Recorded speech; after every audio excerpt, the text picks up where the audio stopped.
1938. We uncovered these wonderful little Beaux-Art lighting fixtures with the wonderful little acanthus leaf design, still proudly displaying that bare electric light bulb.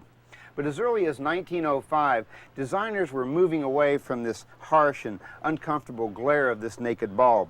I mean, after all, electricity was no longer new technology, and designers began taking a more scientific approach to lighting and fixture design. Before electricity, of course, candles and gas fixtures ruled the day.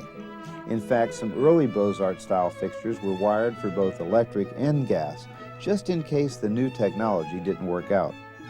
Many early electric fixtures were designed to mimic the fixtures of the past, but soon designers began to decorate outside the bulb.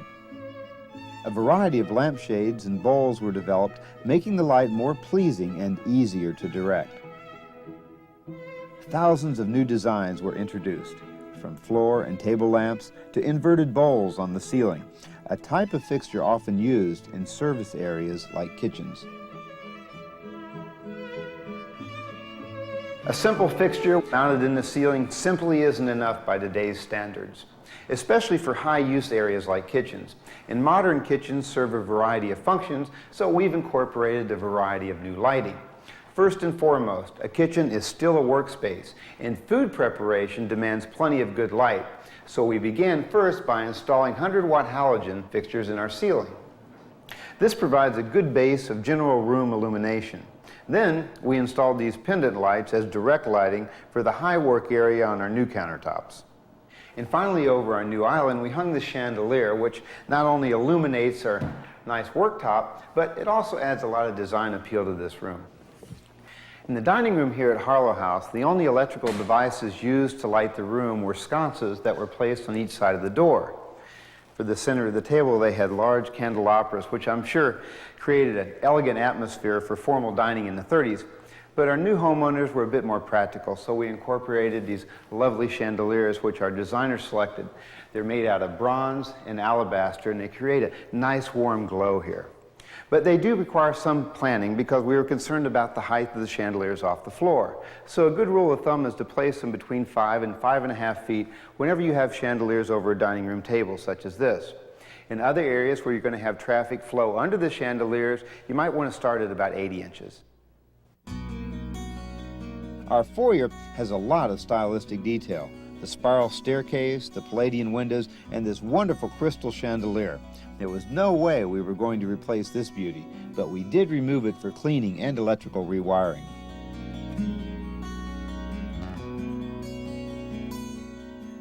The two sconces in our powder room were also rewired. These original fixtures add a classical feel to our new decor.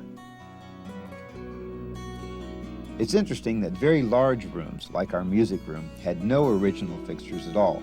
Instead, the room is lit by natural light in the daytime and cozy table or floor lamps at night. We've decided to keep it that way. Another wonderful period fixture we found in the attic has been restored and now hangs proudly in our vestibule. In our newly remodeled master bath, we chose a variety of new fixtures that harken back to the days of gas lamps.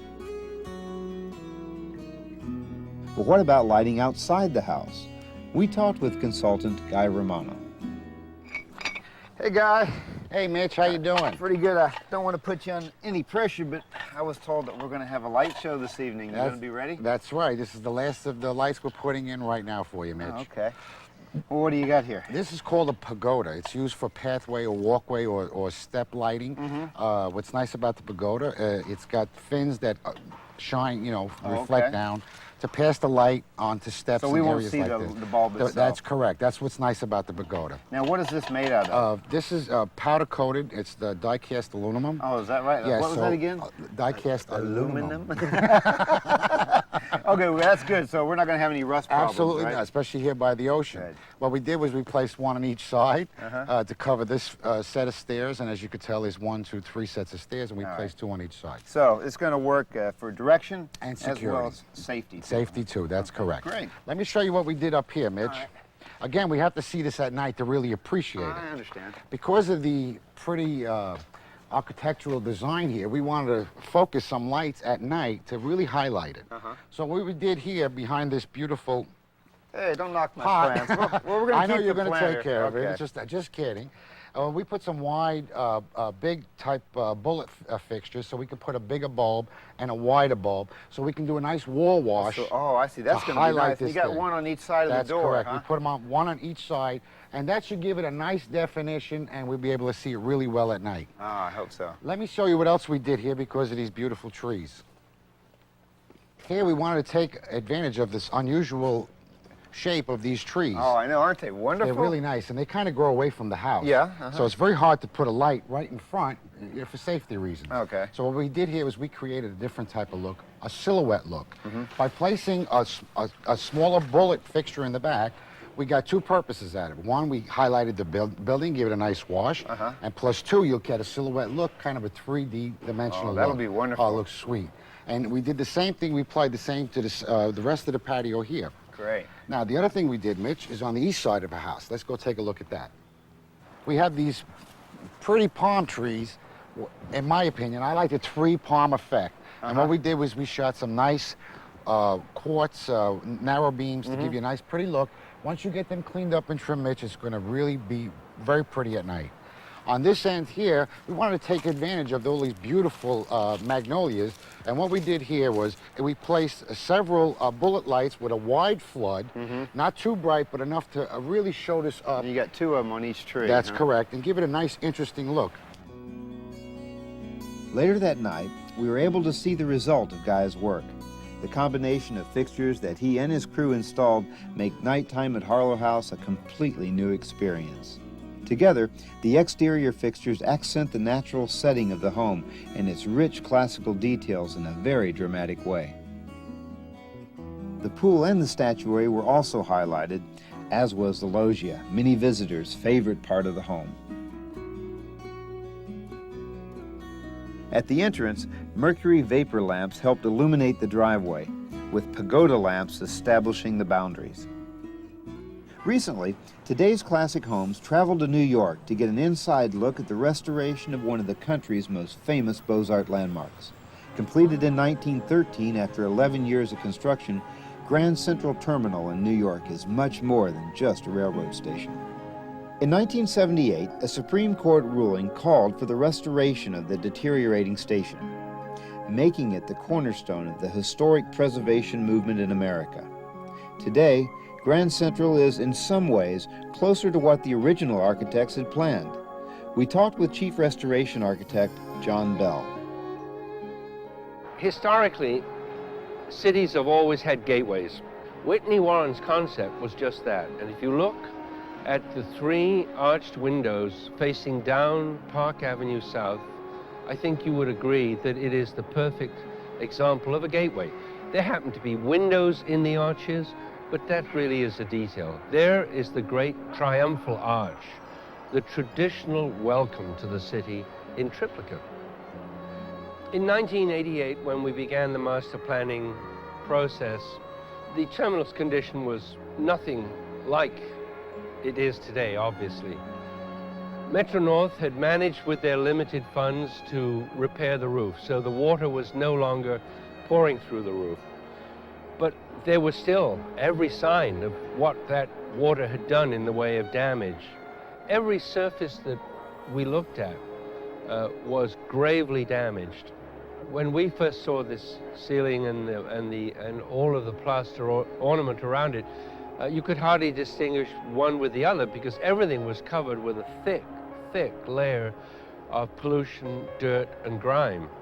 Whitney Warren's original concept was that the ceiling should be a way of bringing the sky into this great interior space.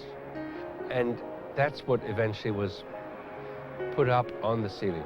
Great ceruleans, blue sky, points of the compass, points of the zodiac, something over 2,000 stars painted in gold leaf on there, 60 of which were illuminated.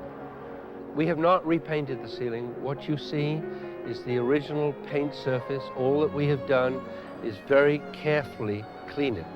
There's one small piece of the ceiling that we have left in the original state that we found it, the windows, which as I said were really Whitney Warren's version of triumphal arches, are actually corridors and they're circulation routes.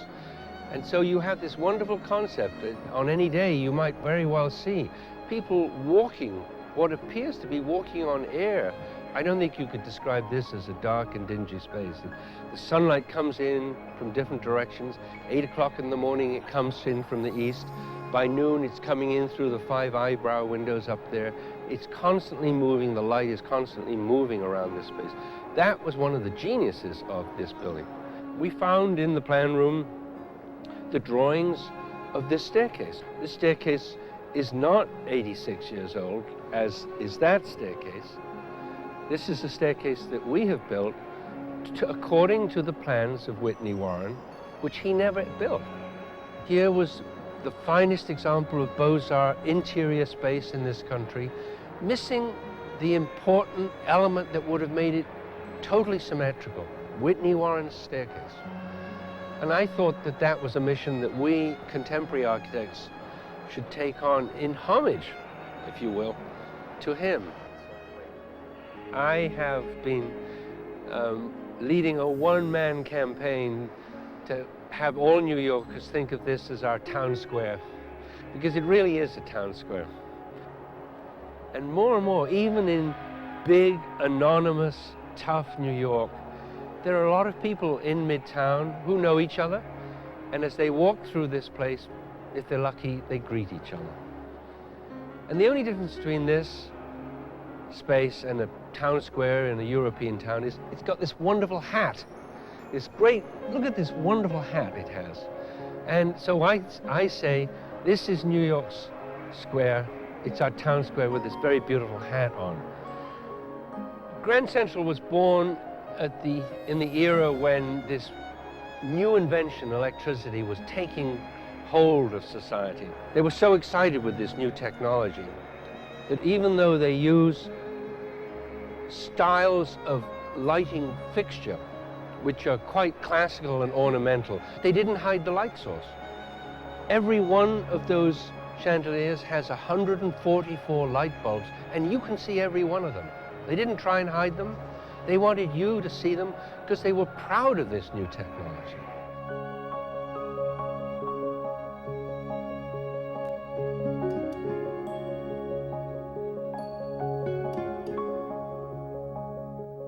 As you've seen, lighting fixtures have come a long way from the open flame to the bare electric light bulb. And in most cases, compromises have to be made when incorporating modern lighting fixtures into classic homes such as ours. Keep in mind, though, there's a wide variety of lighting fixtures available, from the most contemporary to classic reproductions that were used more than a century ago. The most important part is to develop a plan with your designer and electrician.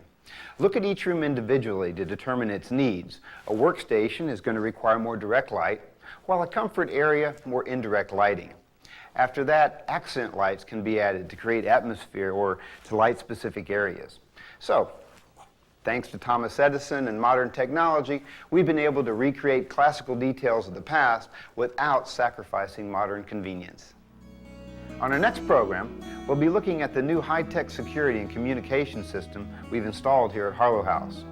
Also, come with us to Washington, D.C. as we discover how the Beaux-Arts style of architecture impacted our nation's capital. Until then, I'm Mitchell McDaniel for today's Classic Homes.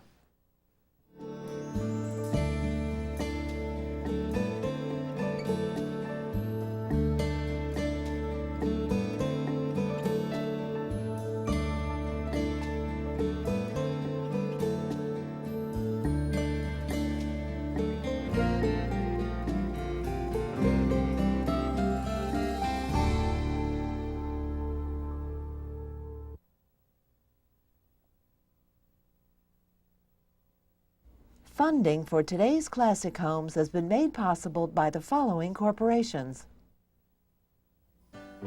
This program is made possible by Pella, makers of classic windows and patio doors, bringing you style and innovation since 1925.